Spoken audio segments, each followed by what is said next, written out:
Empires do not begin or end on a certain date, but they do end, and the West has not yet come to terms with its fading supremacy. At the end of every empire, under the guise of renewal, tribes, armies, and organizations appear and devour the heritage of the former superpower, often from within. In his essay, The Fate of Empires, the soldier, diplomat, and traveller Lieutenant General Sir John Glubb analysed the life cycle of empires. He found remarkable similarities between them all.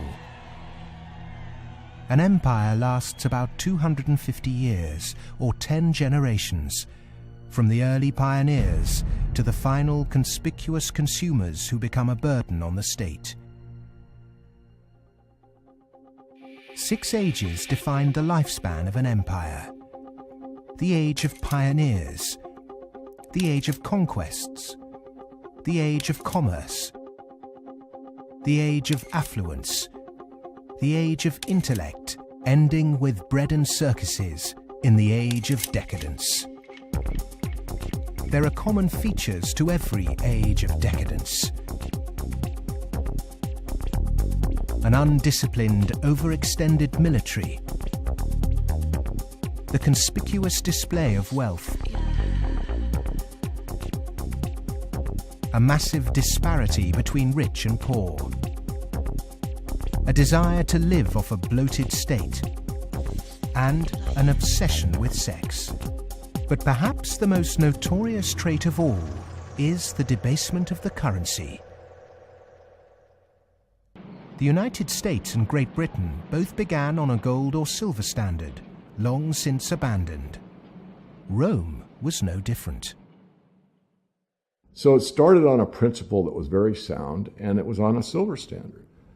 But as it corrupted further and further and further, the Roman denarius got to the point where it was basically a copper coin, and they learned how to plate, and it was washed in silver, and in circulation the plating came off. And at the end, all the senators that really did at one time represent the people only were interested in representing how much wealth they could steal at the top. Great empire wealth always dazzles, but beneath the surface, the unbridled desire for money, power, and material possessions means that duty and public service are replaced by leaders and citizens who scramble for the spoils. Historically, all the signs of the demise of empire are beginning to develop. Some are more trenchant than others. This current financial and economic crisis, that sort of thing always accompanies the demise of empire. The people of Rome were constantly being distracted by the gladiatorial events, and the politicians knew that they did this. Whenever there was unrest among the people, they had a huge event going on, and they created a new event with lots and lots of gladiators, and every day we're doing that. That is a common trait of declining empires. And so today in the United States, for example, you find a tremendous emphasis on all kinds of television programs that distract people from what's really going on. Sports is a big part of that, as it was in the gladiator times. In essence, we've been lulled into a lethargy, and we've accepted it.